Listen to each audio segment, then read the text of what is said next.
Welcome to the Endless Knot Podcast, where the more we know, the more we want to find out, tracing serendipitous connections through our lives and across disciplines.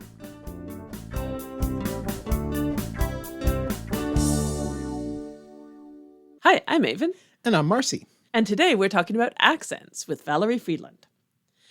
Valerie Fridland is a sociolinguist, author, public speaker, and a professor of linguistics in the English department at the University of Nevada, Reno.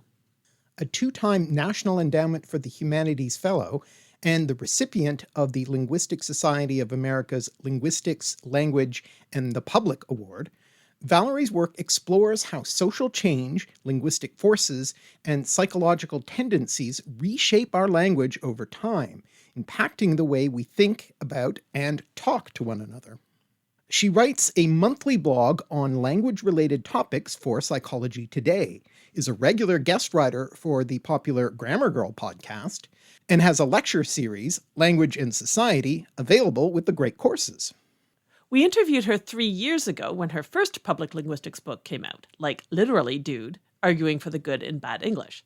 Now she's written another one, Why We Talk Funny, the Real Story Behind Our Accents, about the evolution of human speech, why accents develop, and how they shape our professional and social lives. Here's our chat with her.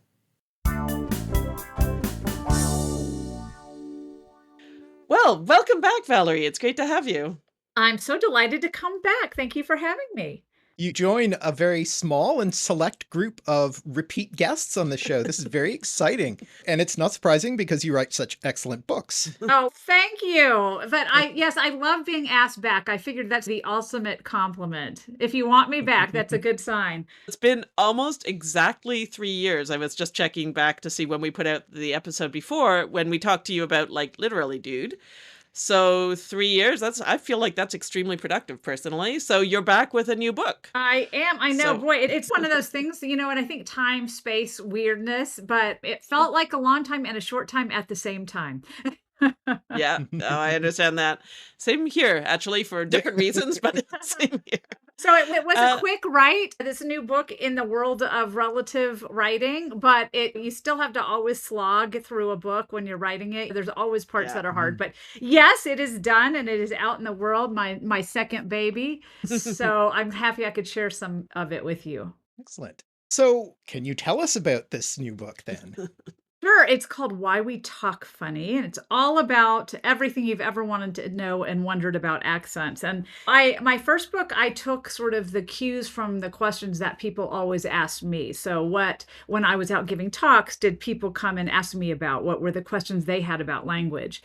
And this book really is, if I could write the book that I wanted to write, the book that was sort of the questions I had growing up as a child or being raised in the South, going to school outside the South, all those experiences I had linguistically. This is the book that I would have liked to have in that early formative period of life where accents were something I was really aware of and how they shaped my own history and my own interactions with people. So this book is really a kind of passion project of my own background and my own interest. But I think the more I've talked to people, the more I realize that everybody relates to the story of accent, whether you think you have an accent or not yourself, which of course we all know that's a myth. Everybody has an accent, but we all relate to other people from the sound of their voice in ways that bring us together and sometimes pull us apart, in ways that make us think of warmth and family and friends and love, or formality and stiffness and stress. There's just all these different emotions that we have with accents. And so this book is really about the history and the science behind all the accents we have around us in our lives. And so going back to our ancient ancestor accents, to our accents as babies, the process of acquisition, to all those accents we talk about around us. So regional accents having to do with social class, ethnicity, non-nativity, all of those things I put into this book along with my heart and soul. Yeah, this is one of your main areas of study. or has it been? Yes, this is actually more directly related that's what I to the most of the work that I've done in my field. So I've studied accents of American English throughout my whole career. My dissertation was actually on accents in the South and whether they were disappearing, how they had changed from the traditional descriptions and what sort of spurred that. And then when I moved to the West Coast, I expanded to looking at first West Coast accents, and then my more recent work was actually looking at all the three dialect areas, not only in how they spoke and how that was changing, but also how that was affecting the perception that people had. So yes, this is much more aligned. I've worked in all areas, but this one is sort of where I've done a lot of my work as a researcher. Yeah, you talk in the book about a formative early experience, which you've touched on just now to some extent, about your own experience with accents and in particular, as many of us are, we are brought to hyper awareness of our own accents by moving away from where we are in the majority. Obviously, there's other experiences with accents we have, but you talked a little bit about the mismatch between the stereotypes of Southern American speech and your own experience of such speech that you encountered when you moved away from the South. Is that a good Yes, absolutely. description? Absolutely. I was raised in Memphis, Tennessee, which is an urban area of the South. So it had, since, at the time of my birth, it had changed drastically from the place it had been in our imagination. This image of the South that people carry with them, that we see in a lot of media, that we see in old movies, that we think about when we think about Southern speech. It had changed a lot. And of course, it's changed even more since I left 25, 30 years ago.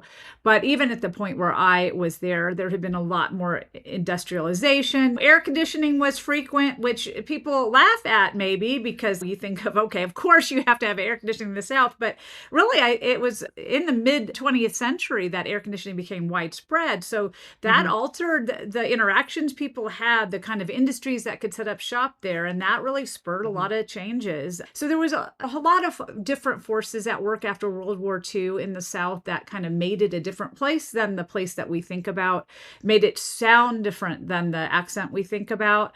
But we sort of were stuck in the past with the Southern accent because the friends that I had and my own accent as a product of the South were not at all what people thought of. And I think if you go to any major city in the South today, like Atlanta or Raleigh, and maybe to a slightly lesser degree Memphis, because it's a little more inland, I think, and maybe less industrialized than those two in terms of immigration, but still people there, young Southerners, do not sound like you think they would. And so my dissertation really focused on how it was changing in that area. But yes, it was absolutely when I moved to go do my doctorate in Michigan and my college in Washington, D.C., that all of a sudden I was like, hello, you all sound funny.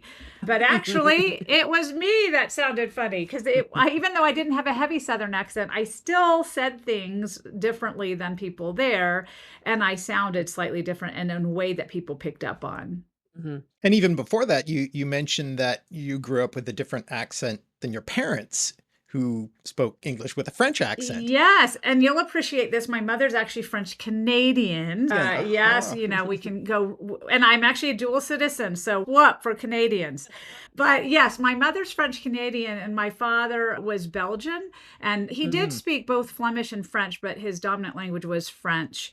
So they moved to the United States for a job, and I was born after they moved, and my father took a job at St. Jude Children's Research Hospital in Memphis, and that's why I grew up there. So it was still a different South than maybe the one we imagined, but it wasn't all that different in the sense that they didn't have a lot of foreign migration at the time. My parents were probably the only French speakers they knew there, and so we stood out in a way that got noticed. And I remember very young in life, either people constantly asking my parents where they were from, or my own speech having been affected in ways I didn't realize by my parents' speak, a substrate effect, which means that I picked up some aspects of their speech that they had from French and brought it into my own English. And one of the things I talk about in the book was that I didn't aspirate my H sounds early in life because French doesn't have H's, right? They don't aspirate their H's. So words like huge, which now I have learned after being teased mercilessly to aspirate, I would pronounce huge. And we also, there are accents in the United States where you hear that as well, but it's salient. And it wasn't until a little girl in like kindergarten teased me about it that I realized I did it. But that sort of speaks to this idea that accents are so impactful on our social identities in both good and bad ways, in both nurturing, loving, and harmful ways. And that was one of the reasons I wanted to write this book. That really, resonated with me because my parents also, spoke with different accent than I do. Neither of them have English as their first language. So my mother also French Canadian and my father from India. So, and English was the common language that they had, but it wasn't either of their first language. And yet I grew up in a predominantly Anglophone community, so that was the language I spoke. Right. Your accent doesn't particularly show. I mean, again, there might be little traces here or there, but as you talk about in the book, Valerie, like that your peer group is so much important. formative for accent development. That, Absolutely. I don't think anyone would hear that in your speech. Yeah. Absolutely. Now, that doesn't mean we don't pick up small traces. And in fact, a lot of substrate influence, a lot of things that we recognize as a native English accent, but maybe with some slight differences, like a Spanish English accent or the Minnesota accent that has a Scandinavian substrate, right? When you have a lot of people together whose parents didn't speak English, a lot of times those children will carry on some traits, even though they'll sound native and they'll have a different accent. But when you're just an individual like Marcy and myself growing up with parents that have these sort of disparate accents, and especially if they're not the same one, what you tend to find is the peer group is most influential. And that doesn't mean you don't have some small trait. So you might say a certain word or a sound here or there like your parents do, but your peer group kind of knocks that out of you fairly early in life. And that's something that we call vernacular reorganization, if you want to get fancy. And so that's why I think a question people have asked me a lot is, why is it that we don't sound like our parents? And it's because the peer group is actually a lot more influential on your long-term speech development than your parents are. Even though the parents are not without merit, they do some valuable stuff. And I don't want to knock parents because they actually do. But if anybody's ever had a teenager, parents are not cool after about age 8. So the cool people influence you more than the not so cool people. And I imagine there's a sort of an interesting thing that happens if you speak a second language of your parents. That is perhaps their primary language, and maybe it's a second language to you growing up or another home language.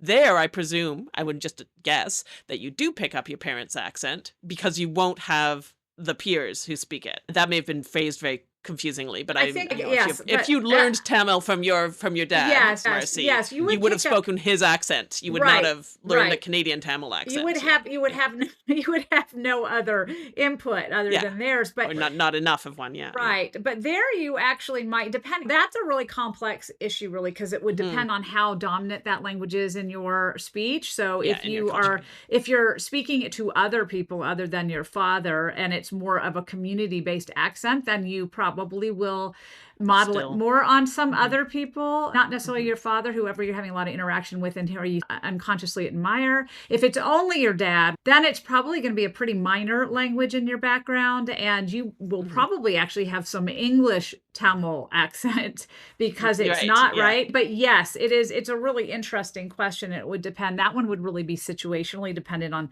who you're interacting with the most. But absolutely the idiosyncratic accents certainly don't follow the same patterns because you just don't have the access to the community of speakers. Right. I think those are the kinds of things, like little particular vocabulary words, I suspect maybe stick around longer than accent I traces. definitely have a few things. And actually one word that my father used to always say, and I cannot trace it because he said it was French, and my parents would call something pick-picks. It was a sort of the gizzard of because my parents were French, and one of the things that I always found as a child growing up in the South, not that the Southerners didn't eat some odd stuff, but my parents would eat way more parts of the animal than anybody around us. Right. And this was intensely embarrassing to me as a child. Of course. And my father used to love what he called the pick-picks. And He always told me that was French, and I still think I think it was the gizzard, what Americans would call the gizzards, but it's so impressed into my mind that's just the word. But I have done research and actually can't find that in French. Hopefully, someone somewhere can solve that mystery for me. But it was my goal in life to sound nothing like my parent. Right, of course. Differentiation is very important to a teenager. Yeah. Understandable. So I think that you've already really touched on it, but this idea of accent discrimination, or maybe not just discrimination, that's a subset, but the way we react to people on the basis of their accents, to ourselves, our, how communities, that sort of thing.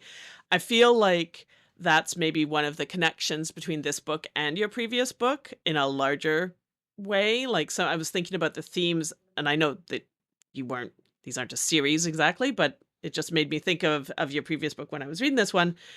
The sort of social context of language, the idea of judgment or prejudice, those social interactions. I see that as a through line, and I just wondered if you see that. Oh, if that's intentional, or it's just something you've always been interested in. Absolutely. I mean, my field is sociolinguistics, so really, if it has social in it, I'm interested. And there have been a lot of different aspects of the work that I've done as a researcher, and that starting from looking at language and gender was a big interest of mine when I was younger. And in fact, I did 2 dissertations, in the sense that I started a separate dissertation earlier than I did my ultimate dissertation on language and gender as a topic, and published several chapters.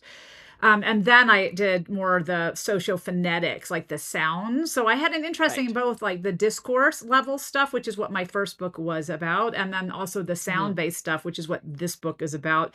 But central to both of those are how social aspects of our lives, the people we interact with, the places we grow up, the way that we see each other as members of groups, the personality types that we admire or want to aspire to be, the level of comfort we have with each other, all of those social aspects affect patterns in our speech.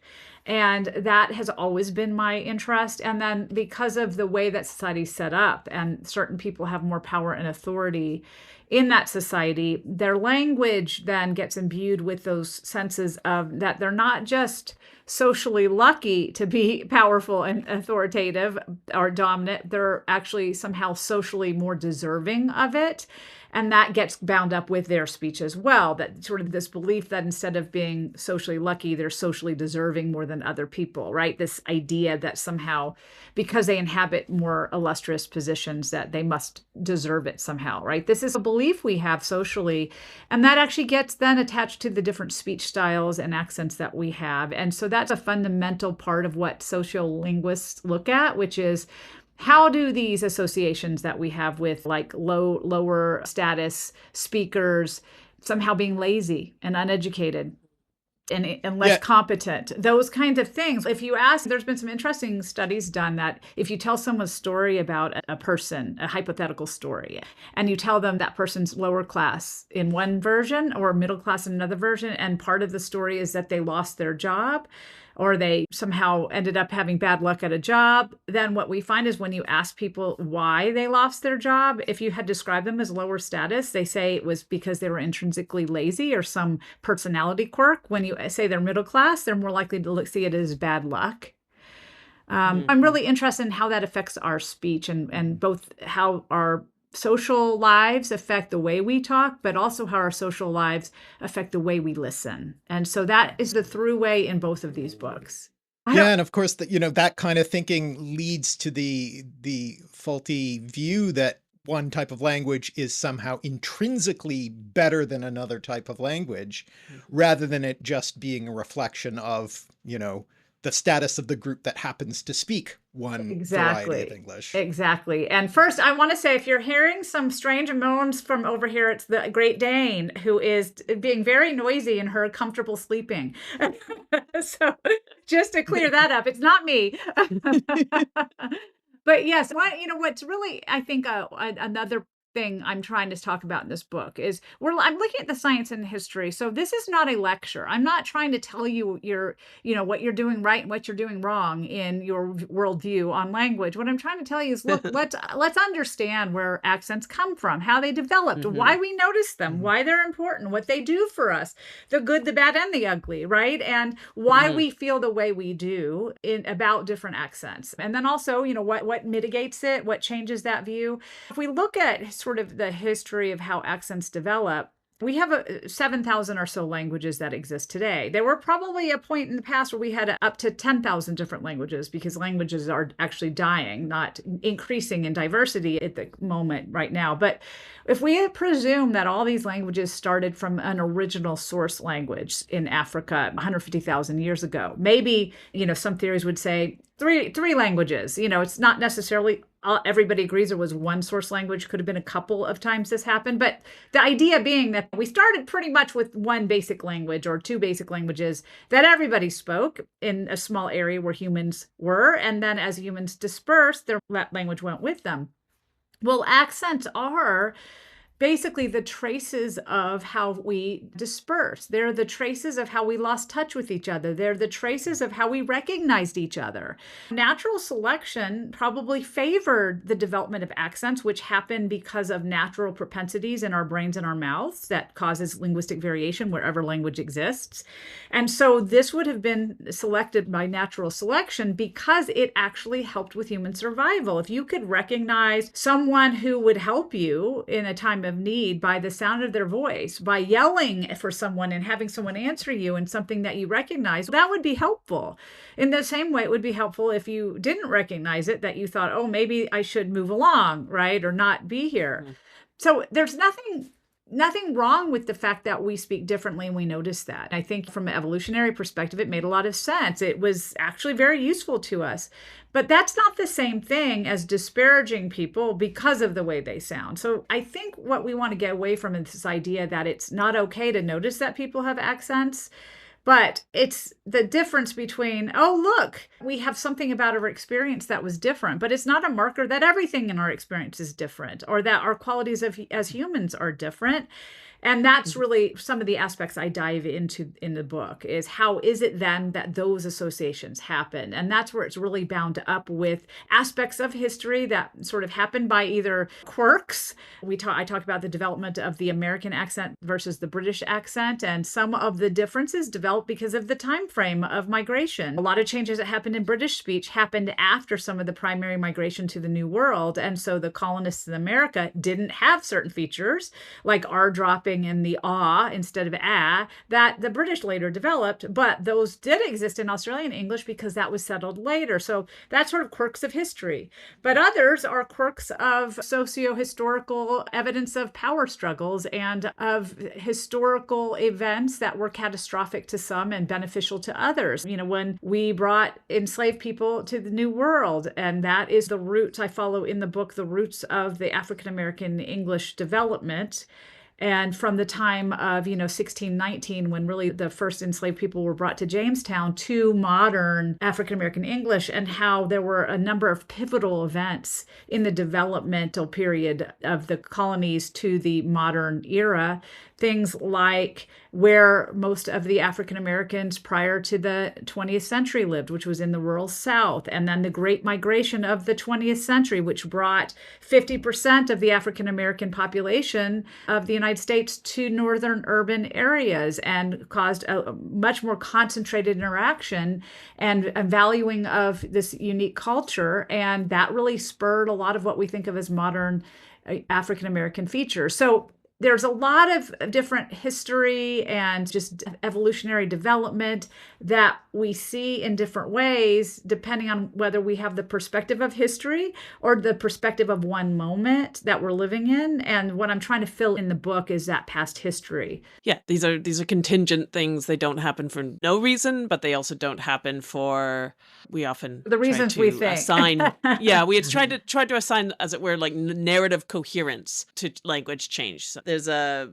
purpose, like we do with evolution sometimes. Oh, people evolved towards X for such or such a reason. No, they evolved because they changed. Right, or and it because of happened to events work. that You know, happened, or it's not right. moral. There's no moral quality to it, for instance. Right. It's Yeah. adaptation, really. But I think what I'm trying to do in the book is people come to their experience with language from a perspective of the modern, a perspective of the one they learned in school. It's a very Yes. specific perspective. It's not a wrong perspective. It's just a not fully informed perspective. I don't want to discount people's experience with language in the modern world that has truth to them.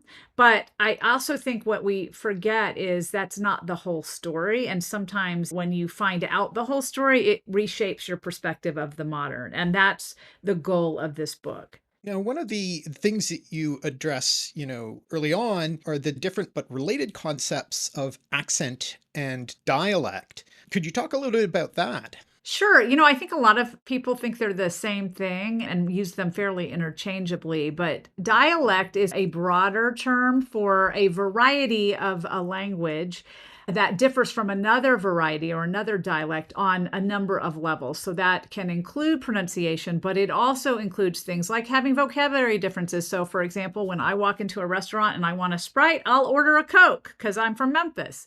You might order a pop or a soda. I think Canada is a more soda, yeah. right? Yeah, we're soda on this side of Canada. Yeah. Yes. And my husband's Midwestern family, I still cringe to this day, but they order pop. I still love him, but pop is just wrong. But anyway, that's another level of dialect, but also morphosyntactic features. So the way that you construct sentences. So in the South, as a dialectal Southern speaker, I can say things like could do that. But as a Northern speaker, I couldn't. So all of those would be dialectal differences. And accent is similar in the sense that it causes us to notice two varieties being different, but it only is referring to the way they differ on the sound level. So when I merge pin and pen and say pin, the same way, that's an accent difference. When I say could, that's at a different level. And so that's a dialect difference. Dialect includes pronunciation, but accent only includes pronunciation, if that makes sense. So one's the larger and the other's a subset. Exactly. But accent is probably the most salient thing. So we notice that people within 500 milliseconds of hearing someone talk, they start making decisions about them in terms of social characteristics and personality traits. So obviously saying hello is really only the sounds that you're getting a message about. So accent is pretty significant in determining how we respond to people. I'm just amused when you brought up the double modal there, because I always get very excited when I hear it in the wild. Yeah. I used to have double modals more in my speech, but somehow when you move out of the South, the looks on people's faces train it out of you pretty quickly. Every once in a while, if my husband will say something, I'll say, yeah, I could. And then he just gives me a little, yes, sweetie type look, like, there's my Southern girl. He'll say something like, you can take the girl out of Memphis. But yes, I love a double modal. Oh, they're great. They're so useful. Yeah, absolutely. Yeah, but you're just prejudiced in favor of modals, Marcy, because you did your dissertation on them. Oh, there you go. Marcy, degree, I anyway. knew we'd get along. Yeah, so just a little sub question, especially in your more academic approaches to it. How does one study accent? What are the tools for describing, comparing, labeling, quantifying accent? I mean, you talk about this to some extent in the book, and obviously it's the sounds of speech, sure. But obviously those are also infinitely variable and to a certain extent idiosyncratic and all the rest of it. How, I don't want you to get too technical maybe, but like how did you do that lumping and splitting? That's actually a really great question, because I think I've done it for my career so much that I forget that it is a weird thing to think, how do you measure a sound and how do you measure that someone's different in that sound? And the way we've done it has changed depending on the technology. It's very technologically advanced now. So you do it with equipment. So you actually measure, you record someone speaking, and then you actually make a kind of visual of their speech, and you can measure different waveforms in their speech. And we measure two key characteristics in a lot of the work that people like me do, which are called the first form formant and the second formant, which simply talk about points of measurement on a waveform. And those correlate to sort of the mouth position that you're making when you're making a certain sound. And then by estimating your mouth position, we can kind of estimate what that sound is. So then we can basically compare this person's mouth position with that person's mouth position. And what we find is there's very significant patterns that emerge. Say if I take a northerner and a southerner and a westerner, and I measure their mouth position by using these formants or their positioning of the tongue and lips when they're saying these sounds, you will find that they are going to differ.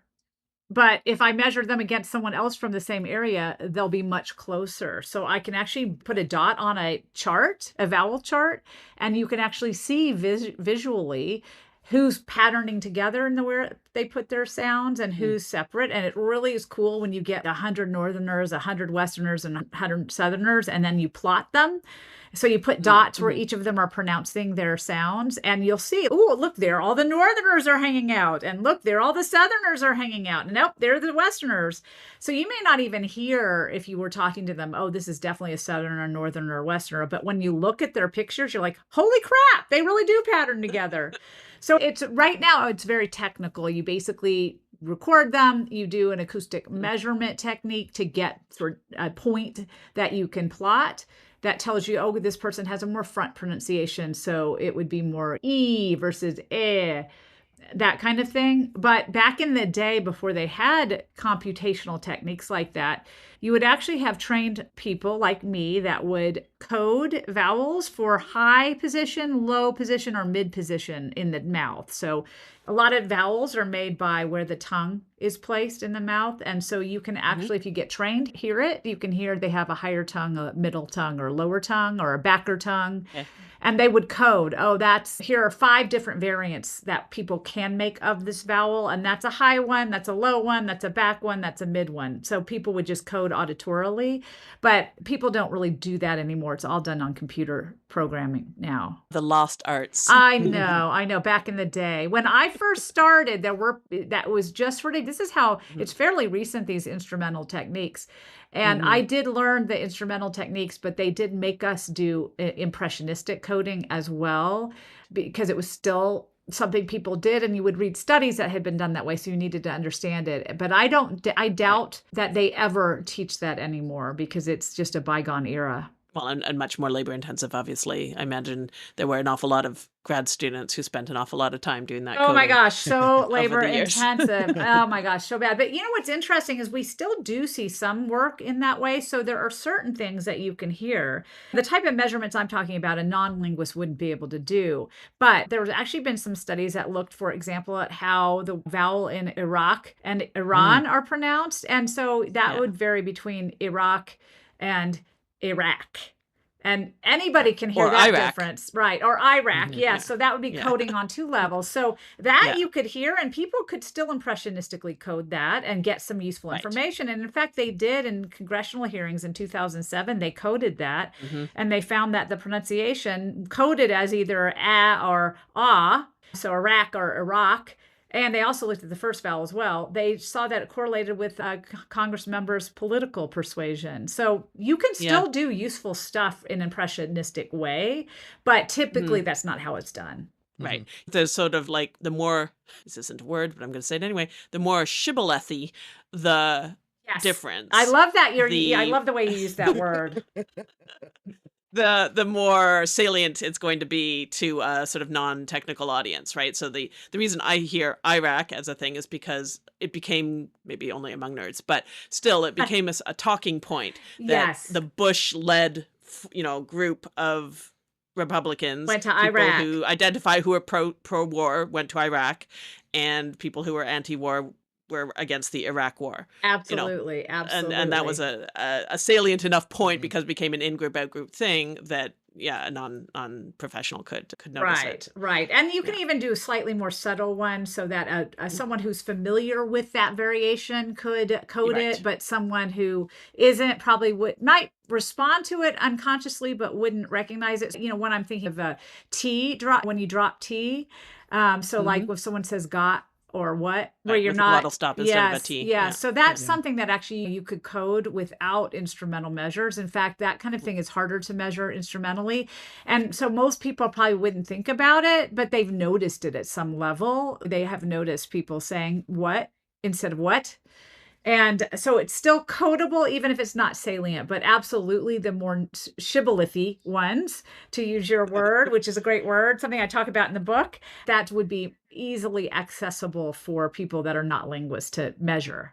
Yeah, I would imagine those the instruments you're talking about. I mean, you're talking about vowels. So when you get to consonants, I mean, there may well be waves, but you're not going to get consonants by definition don't have wavelengths, sort of.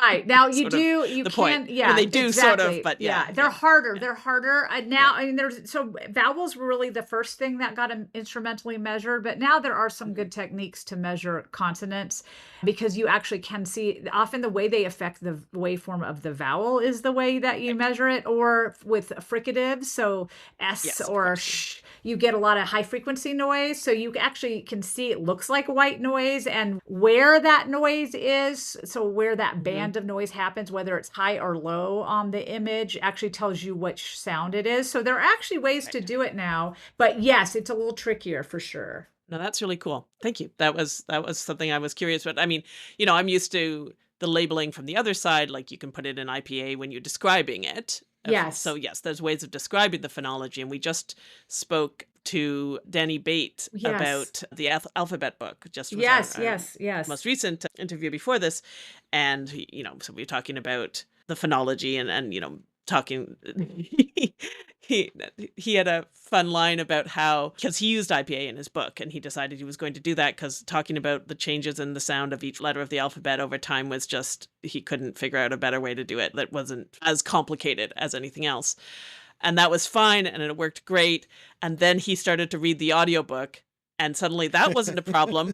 But now describing how the letter forms had changed over time became a total nightmare. Yes. Oh my gosh. It's so funny because I had that same experience. Anytime you write about sounds, that's actually when I proposed this book after my first book, and they had said they wanted a new one. They said they were very open about, you tell us what you want to write, and then we'll, kind of see it. And so I suggested this book, and my editor said, prove to me you can write about sounds in a way I'll understand, and you got it. And so I actually had to write a sample chapter describing sounds in a way that an everyday person would easily get it to prove that I could do it. But it is definitely a challenge. And I did not use the IPA in this book. I noticed that, because it really is a very general audience book. And I hopefully was successful in coming up with other ways to describe the sounds. But I ran into the same problem reading the audiobook, that there are things about, the spelling and the sounds that I'm talking about in the book that are actually visually easier to describe. Yeah. You can't win when you're talking about language. No, and I think you had at least the benefit of mostly talking about English sounds that therefore could be represented with English words. Danny was also trying to talk about, Greek Spelling, and Phoenician and Semitic languages and oh my gosh, so sounds hard. that don't exist in English and all the rest of it. So have one section, different choices being made sense for those contexts. Where I had to spell out all the words. Yes, because in one section of my book I talk about spelling. Most of the book is just about speaking, but there's one section where I talk about spelling, and I'm talking about these spelling changes that came into English. And in the book it was easy because I've spelled it out, but in the audiobook I was like, oh crap, I have to read all these out. You have to figure out how to do it on the fly. Tell you how many L's there are in this word or whatever. Exactly. Yeah. That was a fun process, but challenging at times. Yeah, I mean, I definitely remember having to think about these issues when I was designing an online linguistics course. But fortunately, the internet, the way it functions, makes it possible to include both visual and auditory information. Yeah, so you were able to do both. I was able to do both. Medium. Yeah.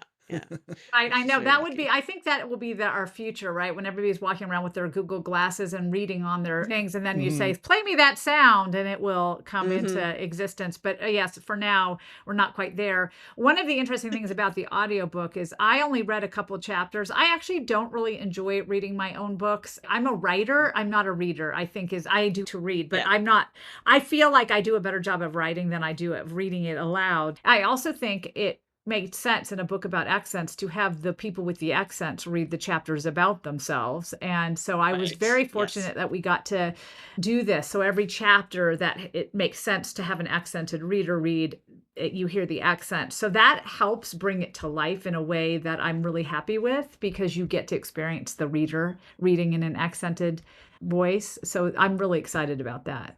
That's excellent, actually. Yeah. That's not something you see often, audiobooks read by different voices. So that's really exciting. They have been super. I was not sure they would go for it, but they were absolutely incredible at embracing it. And we actually auditioned a bunch of speakers to capture the right exact accent. And, one of my favorite is the reader of the book on ancient accents, where I kind of trace from Proto-Indo-European through Germanic accents to finally English. And so it just made sense to me to have a German or Scandinavian speaker in that Nice. chapter. And oh my gosh, that was so fun, because just their names alone were like so perfectly Scandinavian. I was like, oh my gosh, this book, I think it was Magnus Rook that we took, but I just loved the names themselves, made me want to listen to them. So yes, it's a fun audiobook. I'm really happy that we got to do that. Oh, there you go, dear listener. Maybe consider buying the audiobook.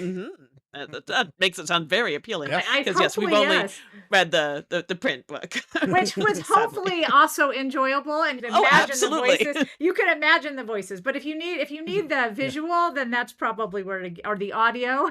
That's probably your best bet. Yeah. Okay. So another question I wanted to ask, and you talked about how accents arise, and I mean, I don't want to go into every single thing that's in the book, but you do talk about how that works, and you've already sort of gestured to it. Are there any, this is a bit of a leading question because I know there are some, but are there any myths about accents that you particularly would like to debunk, either about the origins of accents, the ones I'm thinking about, to lay my cards on the table, like the Elizabethan English in the South, in the US. Another one I'd heard about is the Australian accent comes because they were all drunk. I don't know if you've heard that one. Yes. Yeah. The Midwest speak that way because they can't open their mouth because it's so cold. I don't know if there's other. Yes, there are. I think like that. I think the one that I find people are most surprised by. There are all of those. There's so many myths that people have that I think they'll be surprised to learn don't hold water. Actually, these sort of accent lore that people have heard, and you named a lot of them. But I think the one that people will find most surprising is that if you go back to 17th century colonies in the United States and in the New World, in what was going to become the United States, there were not regional accents. People have this sort of a vision that somehow accents have been here for eternity in terms of the American accent regional divides, but those are actually quite recent. And I think the things that will surprise people the most is the Southern accent, what we hear as the Southern accent, all those things like the Southern drawl and the saying y'all and the far for fire, that is so in the way we envision that accent. Those are incredibly new compared to the long reach of American language. So those did not really come about until after the Civil War. So they're really, really quite new. And it was actually the Reconstruction period after the Civil War that really brought those out and forged a common sound to the South. So that's one thing that I think people brought surprise. The other is the Pennsylvania Dutch accent is actually German, not Dutch. And that's actually from a misunderstanding of Deutsch, which meant German. So they were the Pennsylvania Deutsch, the Pennsylvania German that got heard as the Dutch. So that's another fun little myth buster, I think, in the book. But yes, same thing. We talk about the Elizabethan theories. Both with African American English is actually the opposite. I think people don't realize that it actually has a lot of traits from Elizabethan English. Right. But the South doesn't have more traits from Elizabethan English than other American accents. It's sort of this flip of myths. So those are just a few of my favorites. Yeah, I really found the part about the sort of homogeneity of early American English very interesting. And you explain a lot of the specific cultural and sort of almost technological reasons for it in the sense of lack of mobility and, all that sort of stuff. I found it really interesting because I don't know that I'd thought about it a lot, but I probably would have assumed that some of those splits happened early because we're so used to, there's so many regional differences between such tiny neighborhoods in England that you Right. kind of think, oh, maybe that's just how we work. In early times, people sounded different every village to every village, but it's not that straightforward. It's not, there's Right. more issues involved. Well, yeah. and in fact, that difference in Britain is one of the key reasons why the American language originally sounded so uniform. So, Yeah. because you had such variety in Britain, then you had a lot of feeder dialects that came in with the early colonists that were all in the same place. And that's not completely true, because actually in the Jamestown colony and the Massachusetts or New England colony, a lot of the predominant sort of settlers were Southern British, but even within that group, there was still a great diversity. And there were also other varieties like Irish and Welsh that came in at the time too. And it's in many ways this incredible, intense diversity of the early settlers in this shared task of building a new place to live with survival as your main goal, and a need to collaborate and cooperate across lines, right? Across class lines in a way that it didn't happen in Britain, across regional accents in a way it didn't happen in Britain, that caused what we call a linguistic leveling, or a loss of significantly different features, which is exactly what made the speech so uniform at the outset. So in 1700, the comments were not, oh my gosh, listen to all these dialectal variations in the New World. How cool. It was, wow, listen to how everybody in the New World sounds the same and sounds so good. That's what people often commented, that they sounded as if a lot of these class differences and regional differences had been erased. And they didn't sound like they were from Britain anymore, but they also didn't sound that different from each other. And in fact, there are a number of writers that say you could walk in anywhere in the New World colonies and come across people and understand them without any problems. And they would sound very similar, but I go and do the same thing back in Britain, and I can't understand a person from one town to the next. So that was the contrast in the 1700s. And it really isn't until the 1800s we start to see those regional divides having existed for long enough with cultural divides that we end up with these regional differences that we now know as the North, South, and Western dialects of American English. Fascinating. You just have to give it a bit more time to develop. It's Well, not and, happen and right but also away. this, but also specific cultural, because people start to identify into subgroups rather than Exactly, large right. groups. It's all about who we interact with and what we feel about them, and what our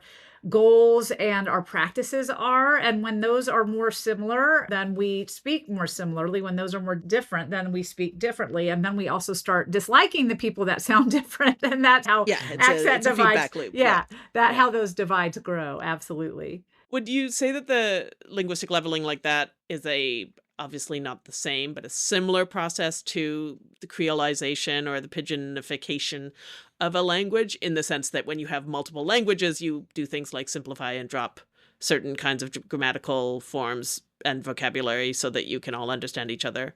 Is that pushing it too much? I would not know. I don't think so. I would very much argue that the way that we refer to creolization as a sort of specialized process is in some ways related to the feeder languages and the sort of exoticization of them.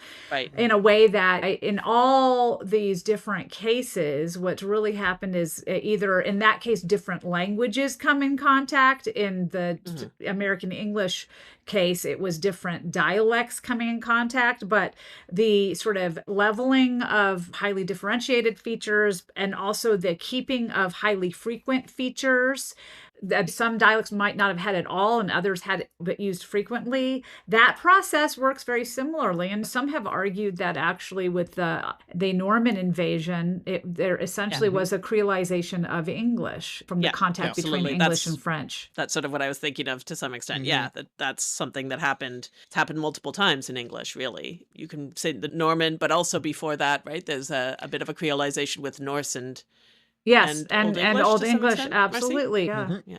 Well, and even before that on the continent, right. We talk about some creolization happening in certain Germanic areas on the continent. So. Because there's so much movement at certain periods in those with migrations and stuff. Yeah. The basic lesson here is whenever people come together, things change, and that includes their speech, right? And that's actually a great testament to the power of language to unite us, I think. Well, Talking of language change, much of the book is focused on historical processes and historical specifics. What about media? So, we often talk about how language change is or isn't affected by globalization and other and travel and, all sorts of changes to the way we interact, the frequency with which we interact, all of those things. How does media affect accent? And when I mean that really broadly, like, do you think about when radio was introduced or TV? And we can stick to America, American English for the moment, just to make it slightly less of a broad question, because this is a very broad question. Radio, then we have TV, then we have movies, we have social media now. Like, does that affect the speed of change? Does it increase variability, decrease variability? Is it more just about the status of those media? That it's a really interesting question, and also, yes, a pretty large one. And it depends on the You type don't of need to answer it all. It really depends on the type of technology you're talking about. I mean, with just the way that we see texting. Texting has really changed the way that we interact in many ways. And in fact, it's a technology that was introduced. Not only does it introduce a lot of words that people now use in their speech because of the way it's written in texting, but there was a really interesting study done that measured a corpus from, I think it was 2001 or something to 2016, some period, and actually found that the numbers of words people spoke a year had decreased by like 3,000 words a year. And it seems like it was tied to the amount of time people spend on screen. So that's not a change in the way that we're saying a word, perhaps, but it's a massive change in our communication style. And then the less we talk, the less we share interactions in person, and the more we're interacting with our phones and our social media. So that can also introduce another variable that will affect our speech from something that isn't local, and it might even be a really interesting study of global networks that affect our speech. I think that the story of social media is yet to be written in terms of its impact on our speech beyond viral language. So viral memes and viral words like Riz or 6'7", those things would not have spread like they have without social media. So there's absolutely no question that the impact on the words we say with social media and the internet is enormous. And I think even if you go back to radio and television, you would have found vocabulary is probably the main medium that is being spread by those. But the really fundamental difference, I think, now and then is that television is not interactive in the way that social media is. Not that we haven't found any impacts. There are, actually, think about radio and think about television in the early part of the 20th century and how it really made the transatlantic accent, that's one of the things I was thinking about. So that it did have an impact. But did people really speak with that in their daily life? No. But did they recognize it more as the posh accent? Absolutely. So it affected perception, but no one went home and after they watched Cary Grant and started talking that way if they wanted to still have friends. So like practice it in their bedroom occasionally to sound cool. But But if everybody is interacting with Cary Grant on social media in a different way, in the more interactive kind of parasocial way we are now, that then might actually affect speech. So I think it's definitely impacted speech beyond vocabulary in a number of different ways. One is that it has led to different thinking patterns that then can affect the way you speak. I think it's Adam Alexey just wrote a book about the viral algorithms that then propel extremist views and thinking, and that shapes the way that you talk. But that's really not about language as much as it's about the thought processes behind language getting spread. But I think what we have seen is it may not spread an accent as much as it will distance us from the accents we already have, if that makes sense. Something I talk about in the book is what we're losing is rootedness. And when we lose our ties to our local communities, then the things that are most enforcing of accents get lost, which is why we're finding regional accents dying, which we are. Most studies this last decade or two have shown that American regional accents are fading away in cities predominantly. And the impact of social media, it's not all that's at work there. There's actually a number of factors that I discussed that lead to that started with Generation X. So before social media was a big thing, but social media has certainly accelerated it. And it's because of this lack of rootedness. We're interacting and we are also admiring in a way that we used to do people in our high school, now social influencers, in a way that impacts language. So I don't think we can predict what that will be the end result in our speech, but I do predict that it will be something, and it will be probably something that lessens certain divides and increases others in the way that we talk. Yeah. And of course, while earlier social media tended to be more text-based, more recently, things like TikTok and Instagram are becoming more and more, central in the social media world. So Now that's accent, not just vocabulary. that can now Right. affect things like Yes. Well, accent. and not So, only that, but yeah, generative AI, right, with the voices that are created. Yeah. Now, interestingly, my prediction with that generative AI voice will be that people tend to loan out their voices for it. So it's probably going to replicate actual voices that are in the world. But chances are there'll be less dialectally variant choices that are They're made. not going to be Yeah. extremes. Yeah. Right. So again, you have this other reinforcing of this accent less in the imagination form, which simply means not that there isn't an accent, because there is absolutely an accent that's getting introduced there. So the accent is one of whiteness often, right? Of middle class, of Americanness versus British English, right? So there is an accent there, but in terms of salient regional differences, there tend to not be as many. And that would probably be what we hear more. And then how will that affect our speech? There are a lot of really interesting, outstanding questions, I think. one interesting thing that I noticed, it was probably about a decade ago now, but there was a sort of trend on YouTube of posting accent tags, and so you would read out a Yes. list of specially selected words, and that would kind of highlight particular features in different accents. And that maybe at least made people more aware of the differences. But it was a Yes. particular moment. Yes. Yeah. Yeah. I mean, I think you still see some of that, but absolutely. I know exactly the accent tags you're talking about. And I have to say, Marcy, that I love your prevelar raising. You said accent tags. It's so lovely and Canadian of you, and I love Yeah. it. Yeah, we're Ottawa Valley, which means that we're not Toronto, which is the sort of most, but Ottawa Valley is pretty much the Canadian accent that a lot of people think of as Canadian accent. Like we're pretty Yes, central to yes, to a lot yes. of those qualities. Ontario in general, but outside of Toronto in particular tends to be. Yeah.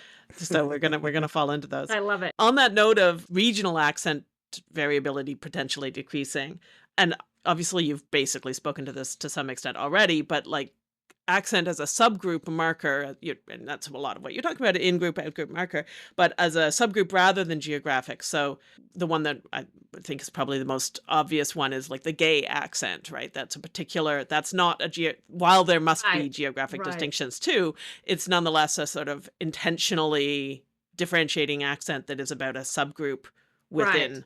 any city. There's really little that Yeah. to predict that will predict that we're going to be more similar, just because we all watch the same social media, and we don't. You curate your own social media and you're doing subgroups on that. So while I think our tie to particular places might be lessening in ways that impacts our language, our ties to specific social spaces are not. And that absolutely is going to continue. And sort of what I talk about in the book is the future of accent is maybe not regional, but it's no less diverse than it is. So Yes, absolutely. in both fortunate and unfortunate ways, the world is not moving closer together, and people have our subgroup interests. And this is really the fundamental part of being human, right? Is finding your people.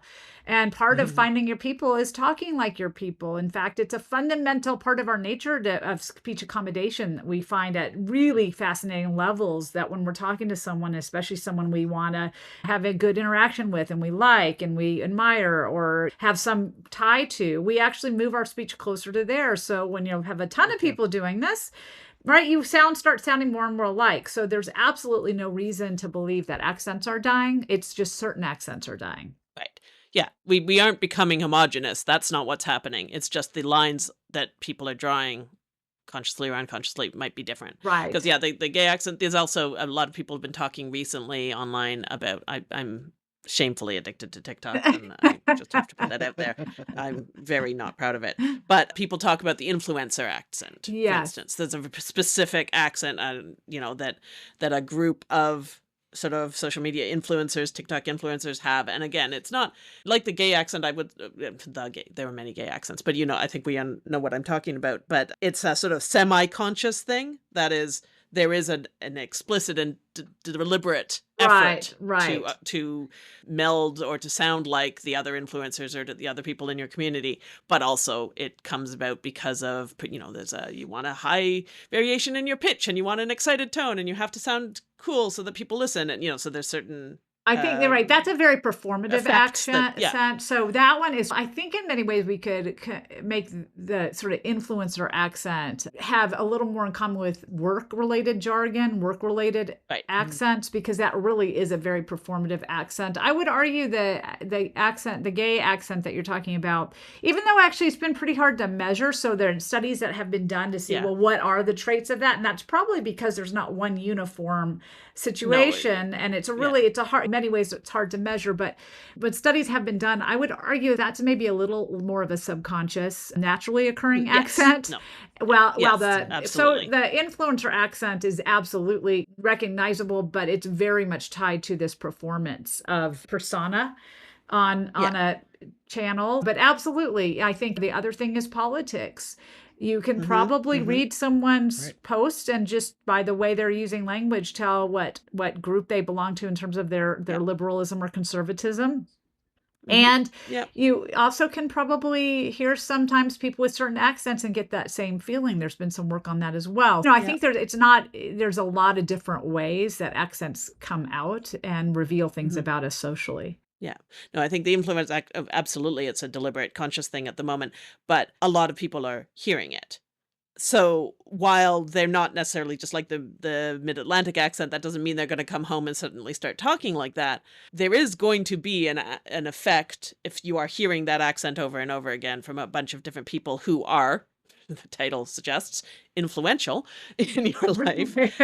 One imagines that for some subsets of people, and much like Valley speak became influential through movies or TV shows or things like that. They're going to have those right, especially if there's something local that reinforces it. So one really interesting study on a television show, which was the EastEnders, based in London, that had a London accent.